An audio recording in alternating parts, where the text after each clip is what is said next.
इस वीडियो के माध्यम से हम चर्चा करेंगे हिंदी की पाठ्यपुस्तक में संकलित गद्य खंड का तीसरा अध्याय भारतीय साहित्य की विशेषताएं शीर्षक के गद्यांश पर आधारित प्रश्नोत्तर पर। भारतीय साहित्य की विशेषताएं जो आपका शीर्षक है, इसके लेखक हैं श्याम सुंदर दास जी। क्लास 11th के जो भी विद्यार्थी हैं उनके गद्य खंड का यह तीसरा अध्याय होगा और इस पर किस प्रकार के प्रश्न पूछे जाते हैं इस पर हम इस वीडियो के माध्यम से चर्चा कर रहे हैं। यह वीडियो आपके लिए बेहद उपयोगी सिद्ध होगा। तो आइए देखते हैं बिना किसी देरी के पाठ के गद्यांश पर आधारित प्रश्नोत्तर को। पहला आपका गद्यांश दिया गया है कि समस्त भारतीय साहित्य की सबसे बड़ी विशेषता उसके मूल में स्थित समन्वय की भावना है। उसकी यह विशेषता इतनी प्रमुख तथा मार्मिक है कि केवल इसी के बल पर संसार के अन्य साहित्यों के सामने वह अपनी मौलिकता की पताका फहरा सकता है और अपने स्वतंत्र अस्तित्व की सार्थकता प्रमाणित कर सकता है। जिस प्रकार धार्मिक क्षेत्र में भारत के ज्ञान, भक्ति तथा कर्म के समन्वय की प्रसिद्धि है तथा जिस प्रकार वर्ण और आश्रम चतुष्टय के निरूपण द्वारा इस देश में सामाजिक समन्वय का सफल प्रयास हुआ है, ठीक उसी प्रकार साहित्य तथा अन्यान्य कलाओं में भी भारतीय प्रवृत्ति समन्वय की ओर रही है। साहित्यिक समन्वय से हमारा तात्पर्य साहित्य में प्रदर्शित सुख दुख, उत्थान पतन, हर्ष विषाद आदि विरोधी तथा विपरीत भावों के समीकरण तथा एक अलौकिक आनंद में उनके विलीन होने से है। साहित्य के किसी अंग को लेकर देखिए, सर्वत्र यही समन्वय दिखाई देगा। भारतीय नाटकों में ही सुख और दुख के प्रबल घात प्रतिघात दिखाए गए हैं, पर सबका अवसान आनंद में ही किया गया है। इसका प्रधान कारण यह है कि भारतीयों का ध्येय सदा से जीवन का आदर्श स्वरूप उपस्थित करके उसका उत्कर्ष बढ़ाने और उसे उन्नत बनाने का रहा है। वर्तमान स्थिति से उसका इतना संबंध नहीं है जितना भविष्य की संभाव्य उन्नति से है। तो आइए देखते हैं पहले प्रश्नों को। हमने पहले गद्यांश को पढ़ा, अब प्रश्नों को पढ़ते हैं कि क्या क्या प्रश्न इस गद्यांश पर आधारित पूछे गए हैं। देखिए, पहला प्रश्न पूछा गया है कि उपर्युक्त गद्यांश के पाठ एवं लेखक का नाम लिखिए। प्रस्तुत गद्यांश में रेखांकित अंश की व्याख्या कीजिए। और तीसरा प्रश्न है कि भारतीय साहित्य की सबसे प्रमुख विशेषता क्या है। चौथा प्रश्न दिया गया है साहित्यिक समन्वय से लेखक का क्या तात्पर्य है। पांचवा प्रश्न दिया गया है कि सभी भारतीय नाटक सुखांत क्यों होते हैं। तो आइए हम उत्तर पर चर्चा करते हैं। पहला जो आपके पाठ का नाम और लेखक का नाम लिखने के लिए दिया गया है, आप पाठ का नाम लिखेंगे भारतीय साहित्य की विशेषताएं और लेखक का नाम में लिखेंगे बाबू श्याम सुंदर दास। देखिए, ये प्रश्न घुमाकर इस प्रकार भी पूछ सकता है कि प्रस्तुत गद्यांश का संदर्भ लिखिए। तो उस कंडीशन में आप संदर्भ लिखेंगे कि प्रस्तुत गद्यांश हमारी पाठ्यपुस्तक में संकलित भारतीय साहित्य की विशेषताएं नामक पाठ से लिया गया है। इसके लेखक बाबू श्याम सुंदर दास जी हैं। अब देखिए, रेखांकित अंश की व्याख्या करनी है। रेखांकित अंश क्या है इस पर भी हम एक बार चर्चा कर लेते हैं। साहित्यिक समन्वय से हमारा तात्पर्य साहित्य में प्रदर्शित सुख दुख, उत्थान पतन, हर्ष विषाद आदि विरोधी तथा विपरीत भावों के समीकरण तथा एक अलौकिक आनंद में उसके विलीन होने से है। यह रेखांकित अंश है। आइए रेखांकित अंश की व्याख्या को देखते हैं। रेखांकित अंश की व्याख्या में आप लिखेंगे कि भारत के सामाजिक, धार्मिक, दार्शनिक, कलात्मक आदि विभिन्न क्षेत्रों में समन्वय की भावना के दर्शन होते हैं।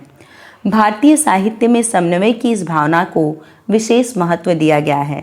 वस्तुतः यह भारतीय साहित्य की विभिन्न विशेषताओं में सर्वप्रमुख विशेषता के रूप में जानी जाती है। भारतीय साहित्य में प्रारंभ से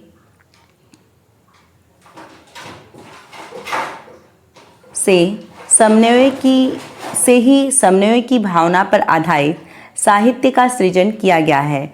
यहाँ साहित्यिक समन्वय का तात्पर्य यह है कि जीवन के सुख दुख, उत्थान पतन, हर्ष विषाद आदि परस्पर विरोधी तथा विपरीत भाव साहित्य में प्रस्तुत होकर एक अलौकिक आनंद में परिवर्तित हो जाते हैं। यानी जीवन के जो सुख दुख हैं, उत्थान पतन यानी उतार चढ़ाव जो आपके जीवन में आते हैं, हर्ष विषाद यानी खुशी दुख आदि परस्पर विरोधी होते हुए भी और विपरीत भाव के होते हुए भी साहित्य में प्रस्तुत होकर एक अलौकिक आनंद में परिवर्तित हो जाते हैं। सुख दुख आदि सभी परस्पर विरोधी भाव को मानव जीवन में उत्पन्न होने वाली अनिवार्य एवं समान रूप से महत्वपूर्ण भावात्मक दशाएं मानकर अंततः आनंद की ओर परिवृत्त करना ही भारतीय साहित्य का प्रमुख लक्ष्य रहा है। देखिए, तीसरा प्रश्न दिया गया है कि भारतीय साहित्य की सबसे प्रमुख विशेषता क्या है। तो आप उत्तर लिखेंगे कि भारतीय साहित्य की सबसे प्रमुख विशेषता उसके मूल में स्थित समन्वय की भावना है। भारतीय साहित्य की सबसे प्रमुख विशेषता उसके मूल में स्थित समन्वय की भावना है। अगला प्रश्न दिया गया है कि साहित्यिक समन्वय से लेखक का क्या तात्पर्य है। तो आप उत्तर लिखेंगे कि साहित्यिक समन्वय से लेखक का तात्पर्य यह है कि जीवन के सुख दुख, उत्थान पतन, हर्ष विषाद आदि परस्पर विरोधी तथा विपरीत भाव साहित्य में प्रस्तुत होकर एक अलौकिक आनंद में विलीन हो जाते हैं। अगला प्रश्न दिया गया है कि सभी भारतीय नाटक सुखांत क्यों होते हैं। तो आप इसका उत्तर लिखेंगे कि भारतीय नाटकों में मानव जीवन में आने वाली अनेक प्रकार की सुखद एवं दुखद परिस्थितियों को दिखाया गया है और अंततः सुख और दुख दोनों को ही एक दूसरे का पूरक मानते हुए इनका अंत जो होता है वो आनंद में किया गया है। इसीलिए भारतीय नाटक जो है वो सुखांत होते हैं। एक बार पुनः आप सुन लेंगे, भारतीय नाटकों में मानव जीवन में आने वाली अनेक प्रकार की सुखद एवं दुखद परिस्थितियों को दर्शाया गया है और अंततः सुख और दुख दोनों को ही एक दूसरे का पूरक मानते हुए इनका अंत आनंद में किया गया है। तो यहाँ पर आपका पहला गद्यांश पर आधारित प्रश्नोत्तर समाप्त होता है। अगर आपको यह वीडियो की क्वालिटी सही नहीं लग रही तो आप प्लीज़ अपने वीडियो की क्वालिटी बढ़ा लें। अगर आपको फिर भी किसी प्रकार की दिक्कत आती है वीडियो को देखने में तो आप आवाज़ के माध्यम से यानी वॉइस को कवर करते हुए अपने जो भी प्रश्न है उसे फॉलो कर सकते हैं। अगर इसके बावजूद भी आपको किसी प्रकार की दिक्कत आ रही है तो आप कमेंट सेक्शन में बताइए, हम अविलंब आपका प्रत्युत्तर अवश्य देंगे। आइए दूसरे गद्यांश की ओर चलते हैं। दूसरा गद्यांश दिया गया है कि इस प्रकार साहित्य में भी तथा कला में भी एक प्रकार का आदर्शात्मक साम्य देखकर उसका रहस्य जानने की इच्छा और प्रबल हो उठती है। हमारे दर्शन शास्त्र हमारी जिज्ञासा का समाधान कर देते हैं। भारतीय दर्शनों के अनुसार परमात्मा तथा जीवात्मा में कुछ भी अंतर नहीं, दोनों एक ही हैं। दोनों सत्य हैं, चेतन हैं तथा आनंद स्वरूप हैं। बंधन मायाजन्य है, माया अज्ञान उत्पन्न करने वाली वस्तु है। जीवात्मा मायाजन्य अज्ञान को दूर कर अपना स्वरूप पहचानता है और आनंदमय परमात्मा में लीन होता है। आनंद में विलीन हो जाना ही मानव का परम उद्देश्य है। जब हम इस दार्शनिक सिद्धांत का ध्यान रखते हुए उपयुक्त समन्वय पर विचार करते हैं तब सारा रहस्य हमारी समझ में आ जाता है तथा इस विषय में और कुछ कहने सुनने की आवश्यकता नहीं रह जाती। आइए दूसरे गद्यांश पर आधारित प्रश्नों को भी पढ़ लेते हैं। देखिए, गद्यांश पर आधारित प्रश्न दिया गया है कि उपर्युक्त गद्यांश का संदर्भ लिखिए। दूसरा प्रश्न दिया गया है कि प्रस्तुत गद्यांश में रेखांकित अंश की व्याख्या कीजिए। तीसरा प्रश्न दिया गया है जीवात्मा और परमात्मा में क्या भेद है। चौथा प्रश्न दिया गया है कि जीवात्मा का बंधन कैसे होता है। पांचवा प्रश्न दिया गया है कि मानव जीवन का परम उद्देश्य क्या है। तो आइए हम चर्चा करते हैं कि क्या इस विषय में बताने का प्रयास किया गया है। तो देखिए, पहला प्रश्न जो है गद्यांश का संदर्भ लिखिए। तो संदर्भ में आप लिखेंगे कि प्रस्तुत गद्यांश हमारी पाठ्य पुस्तक में संकलित भारतीय साहित्य की विशेषताएं पाठ से उद्धृत है। इसके लेखक बाबू श्याम सुंदर दास जी हैं। दूसरा प्रश्न दिया गया है कि गद्यांश में रेखांकित अंश की व्याख्या कीजिए। रेखांकित अंश दिया गया है कि आनंद में विलीन हो जाना ही मानव जीवन का परम उद्देश्य है। बस इसी लाइन की आपको पूरी व्याख्या करनी है। तो रेखांकित अंश की व्याख्या में आप लिखेंगे कि प्रस्तुत पंक्ति में लेखक भारतीय साहित्य से संबंधित दार्शनिक पक्ष को प्रस्तुत करते हुए कहता है कि जीवात्मा और परमात्मा में किसी भी प्रकार का अंतर नहीं है। दोनों अलग अलग होते हुए भी वस्तुतः एक ही हैं। आत्मा परमात्मा का ही अंश है। दोनों सत्य हैं, चेतन हैं तथा आनंद स्वरूप है। माया के बंधन में फंसकर ही आत्मा परमात्मा से भिन्न प्रतीत होने लगती है। यानी जब माया के चक्र में आत्मा पड़ती है तभी वो परमात्मा से अलग दिखाई देती है। सांसारिक बंधन माया के कारण ही उत्पन्न होते हैं, यानी जो भी हमारे सांसारिक बाधाएं हैं वो माया के कारण ही उत्पन्न होते हैं। माया जीवात्मा में अज्ञान उत्पन्न करती है, यानी जो माया मोह है ये सारे हमारे अंदर अज्ञानता को उत्पन्न करती है।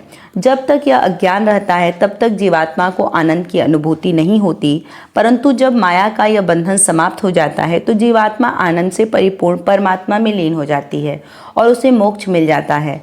जीवात्मा द्वारा आनंदमय परमात्मा में लीन होकर मोक्ष प्राप्त करना ही मानव जीवन का उद्देश्य है। अगला देखिए प्रश्न दिया गया है, तीसरा प्रश्न कि जीवात्मा और परमात्मा में क्या भेद है। तो आप लिखेंगे कि जीवात्मा और परमात्मा में कोई भेद नहीं है, दोनों एक ही हैं, सत्य हैं, चेतन हैं और आनंद स्वरूप हैं। दोनों एक ही हैं, सत्य हैं, चेतन हैं और आनंद स्वरूप हैं। अगला प्रश्न दिया गया है कि जीवात्मा का बंधन कैसे होता है। तो आप इसका उत्तर देंगे कि जीवात्मा का बंधन मायाजन्य होता है, मायाजन्य होता है। मानव जीवन का परम उद्देश्य क्या है। तो आप इसका उत्तर देंगे कि मानव जीवन का परम उद्देश्य क्या है। तो आनंद में विलीन हो जाना ही मानव जीवन का परम उद्देश्य है। तो यहाँ पर आपके दूसरे भी गद्यांश पर आधारित प्रश्नों के उत्तर समाप्त होते हैं। आप चाहें तो स्क्रीनशॉट लेकर भी रख सकते हैं। देखिए तीसरा जो गद्यांश है इस पर आधारित जो भी प्रश्न उत्तर दिए गए इस पर भी हम चर्चा करते हैं। तीसरा गद्यांश दिया गया है कि भारतीय साहित्य की दूसरी बड़ी विशेषता उसमें धार्मिक भावों की प्रचुरता है। हमारे यहाँ धर्म की बड़ी व्यापक व्यवस्था की गई है और जीवन के अनेक क्षेत्रों में उसका स्थान दिया गया है। धर्म में धारण करने की शक्ति है, अतः केवल अध्यात्म पक्ष में ही नहीं, लौकिक आचार विचार तथा राजनीति तक में उसका नियंत्रण स्वीकार किया गया है। मनुष्य के व्यक्तिगत तथा सामाजिक जीवन को ध्यान में रखते हुए अनेक सामान्य तथा विशेष धर्मों का निरूपण किया गया है। वेदों के एकेश्वरवाद, उपनिषदों के ब्राह्मणवाद तथा पुराणों के अवतारवाद और बहुदेववाद की प्रतिष्ठा जन समाज में हुई है और तदनुसार हमारा धार्मिक दृष्टिकोण भी अधिकाधिक विस्तृत तथा व्यापक हो गया है। हमारे साहित्य पर धर्म की इस अतिशयता का प्रभाव दो प्रधान रूपों में पड़ा। आध्यात्मिकता की अधिकता होने के कारण हमारे साहित्य में एक ओर तो पवित्र भावनाओं और जीवन संबंधी गहन तथा गंभीर विचारों की प्रचुरता हुई और दूसरी ओर साधारण लौकिक भावों का विचारों का विस्तार अधिक नहीं हुआ। प्राचीन वैदिक साहित्य से लेकर हिंदी के वैष्णव साहित्य तक में हम यही बात पाते हैं। आइए इस पर आधारित प्रश्नों के उत्तर को देखते हैं। तीसरा जो गद्यांश है इसमें पहला प्रश्न दिया गया है कि उपयुक्त गद्यांश के पाठ एवं लेखक का नाम लिखिए। तो पाठ का नाम आप लिख लेंगे भारतीय साहित्य की विशेषताएं और लेखक का नाम बाबू श्याम सुंदर दास। अब देखिए दूसरा प्रश्न दिया गया है कि प्रस्तुत गद्यांश पर रेखांकित अंश की व्याख्या कीजिए। तो रेखांकित अंश दिया गया है कि धर्म में धारण करने की शक्ति है, अतः केवल अध्यात्म पक्ष में ही नहीं, लौकिक आचार विचार तथा राजनीतिक तक में उसका नियंत्रण स्वीकार किया गया है। तो आइए इस पर रेखांकित अंश की व्याख्या को देखते हैं। तो देखिए रेखांकित अंश की व्याख्या में आप लिखेंगे कि भारतीय साहित्य की विशेषताओं पर प्रकाश डालते हुए लेखक ने भारतीय साहित्य में धर्म की प्रचुरता है इस बात पर को बताया है। यही वे धर्म की व्याख्या करते हुए कहते हैं कि प्रायः धर्म की अत्यंत संकुचित व्याख्या की जाती है और उसमें केवल पूजा पाठ संबंधी नियमों, पवित्रता तथा शुद्धता पर ही बल दिया जाता है। इसी शुद्धता और पवित्रता के नाम पर ऊंच नीच भेदभाव को बढ़ावा दिया जाता है। इसमें मानवता, दया, करुणा और परोपकार जैसे मानवीय पक्षों को अनदेखा किया जाता है, जबकि वास्तव में धर्म इन्हीं मानवीय गुणों की ग्राह्यता पर बल देता है। मानव कल्याण के लिए जो कुछ भी ग्रहण करने योग्य तथा धारण करने योग्य है वही धर्म है। धर्म का तात्पर्य है जिसे धारण किया जाए। हमारे सामान्य व्यवहार तथा आचरण में ही नहीं वरन हमारी राजनीति में भी धार्मिक नियंत्रण की आवश्यकता को मान्यता प्रदान की गई है। तो इतना आप रेखांकित अंश की व्याख्या में लिखेंगे।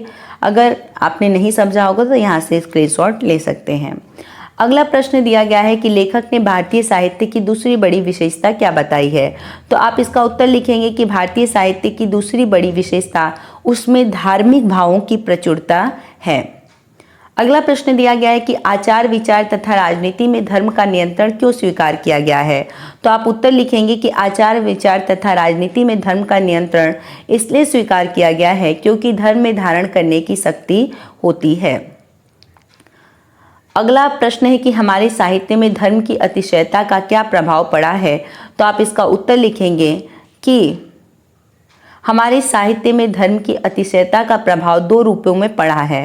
पहला, आध्यात्मिकता की अधिकता होने के कारण हमारे साहित्य में एक ओर तो पवित्र भावनाओं तथा जीवन संबंधी गहन तथा गंभीर विचारों की प्रचुरता हुई तथा दूसरी ओर साधारण लौकिक भावों तथा विचारों का विस्तार अधिक नहीं हुआ। तो इतना आप लिखेंगे, चाहे तो आप स्क्रीनशॉट ले सकते हैं।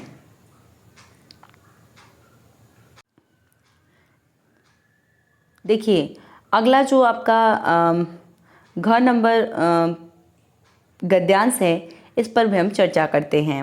अब तक हमने 3 गद्यांश पर आधारित प्रश्न उत्तर को समझ लिया है। अब अगले पड़ाव की ओर बढ़ते हैं और चौथे गद्यांश को देखते हैं। देखिए, चौथा गद्यांश दिया गया कि भारत की सस्य श्यामलता, भूमि में जो निसर्ग से सुषमा है, उस पर भारतीय कवियों का चिरकाल से अनुराग रहा है। यूं तो प्रकृति की साधारण वस्तुएं भी मनुष्य मात्र के लिए आकर्षक होती हैं, परंतु उसकी सुंदरतम विभूतियों में मानव वृत्तियां विशेष प्रकार से रमती हैं। अरब के कवि मरुस्थल में बहते हुए किसी साधारण से झरने अथवा ताड़ के लंबे लंबे पेड़ों में ही सौंदर्य का अनुभव कर लेते हैं तथा ऊँटों की चाल में भी सुंदरता की कल्पना कर लेते हैं, परंतु जिन्होंने भारत की हिम आच्छादित शैलमाला पर संध्या की सुनहली किरणों की सुषमा देखी है अथवा जिन्हें घनी अमराइयों की छाया में कलकल ध्वनि से बहती हुई निर्झरणी तथा उसकी समीपवर्तिनी लताओं को वसंत श्री देखने का अवसर मिला है, साथ ही जो यहाँ के विशालकाय हाथियों की मतवाली चाल देख चुके हैं, उन्हें अरब की उपयुक्त वस्तुओं में सौंदर्य तो क्या, उल्टे निरस्ता, शुष्कता और भद्दापन ही मिलेगा। भारतीय कवियों को प्रकृति की सुंदर गोद में क्रीड़ा करने का सौभाग्य प्राप्त है। वे हरे हरे उपवनों तथा सुंदर जलाशयों के तटों पर विचरण करते तथा प्रकृति के नाना मनोहारी रूपों से परिचित होते हैं। अब देखिए, हमने गद्यांश को पढ़ा, इस पर आधारित जो प्रश्न है उस पर चर्चा करते हैं। दिया गया है कि उपर्युक्त गद्यांश का संदर्भ लिखिए। अब तक आपने संदर्भ लिखना सीख लिया है, पहले की वीडियो में हमने बता दिया है, आप उसे लिख लेंगे। अगला प्रश्न दिया गया है कि प्रस्तुत गद्यांश में रेखांकित अंश की व्याख्या कीजिए। तो गद्यांश में रेखांकित अंश है कि भारत की सस्य श्यामलता भूमि में निसर्ग सिद्ध सुषमा है, उस पर भारतीय कवियों का चिरकाल से अनुराग रहा है।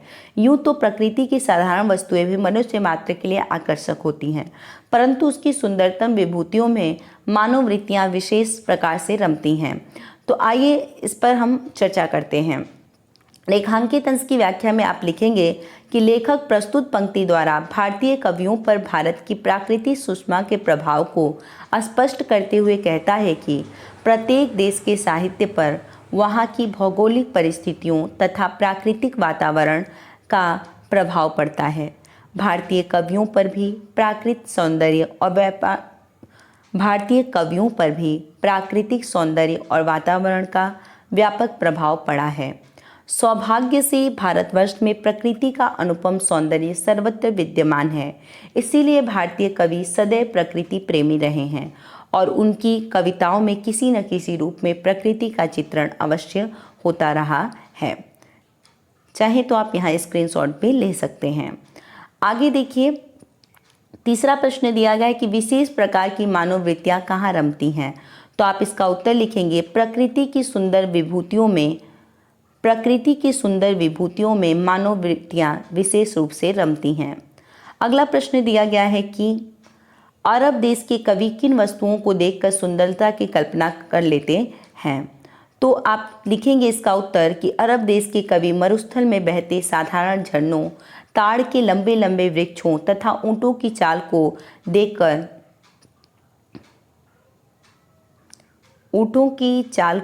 देखकर सुंदरता की कल्पना कर लेते हैं। अगला प्रश्न दिया गया है कि गद्यांश के अनुसार प्रकृति की सुंदर गोद में क्रीड़ा करने का सौभाग्य किन्हें प्राप्त है। तो गद्यांश के अनुसार भारतीय कवियों को प्रकृति की गोद में क्रीड़ा करने का सौभाग्य प्राप्त है। ये आप इतना लिखेंगे और चौथा गद्यांश भी आपका यहाँ समाप्त होता है। पांचवा और अंतिम जो गद्यांश है इस पर भी हम चर्चा कर लेते हैं। देखिए, पांचवा गद्यांश दिया गया है कि प्रकृति के रम्य रूपों में तल्लीनता की जो अनुभूति होती है उसका उपयोग कविगण कभी कभी रहस्यमयी भावनाओं के संचार में भी करते हैं। यह अखंड भूमंडल तथा असंख्य ग्रह, उपग्रह, रवि, शशि अथवा जल, वायु, अग्नि, आकाश कितने रहस्यमय तथा अज्ञेय हैं। इनकी सृष्टि, संचालन आदि के संबंध में दार्शनिकों तथा वैज्ञानिकों ने जिन तत्वों का निरूपण किया है वे ज्ञान गम्य अथवा बुद्धिगम्य होने के कारण नीरस तथा शुष्क हैं। काव्य जगत में इनकी शुष्कता तथा नीरसता से काम नहीं चल सकता। अतः कविगण बुद्धिवाद के चक्कर में न पड़कर व्यक्त प्रकृति के नाना रूपों में एक अव्यक्त किंतु सजीव सत्ता का साक्षात्कार करते तथा उसमें भावमग्न होते हैं। इसे हम प्रकृति संबंधी रहस्यवाद का एक अंग मान सकते हैं।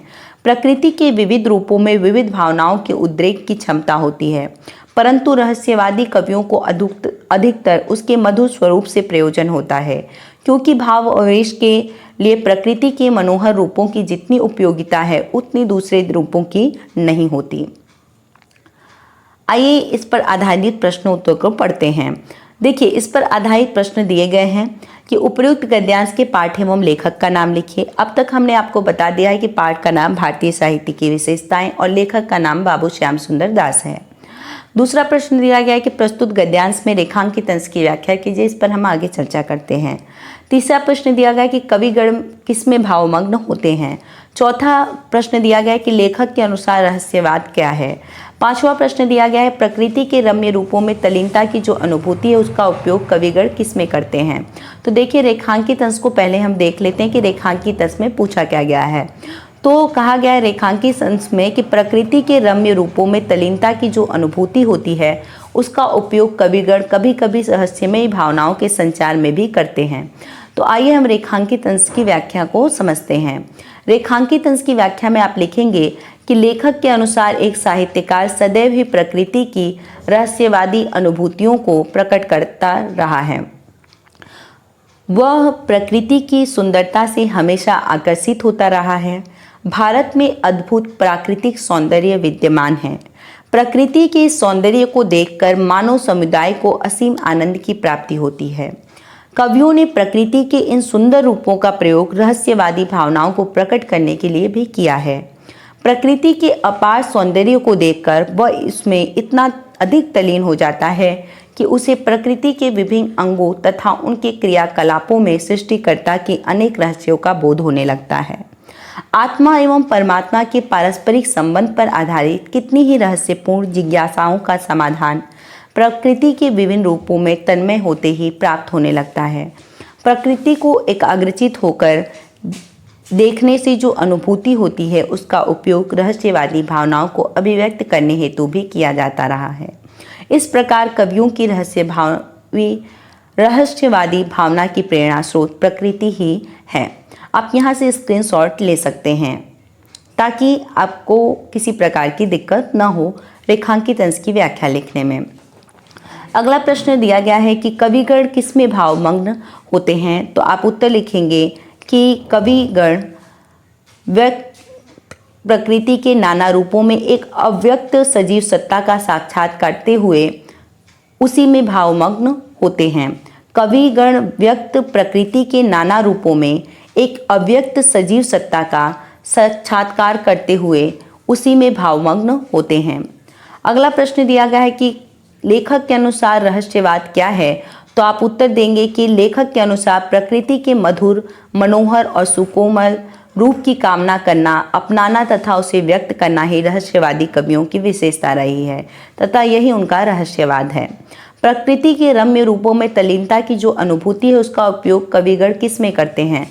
तो आप उत्तर लिखेंगे कि प्रकृति के रम्य रूपों में तल्लीनता की जो अनुभूति है उसका उपयोग कविगण रहस्यमयी भावनाओं के संचार में करते हैं।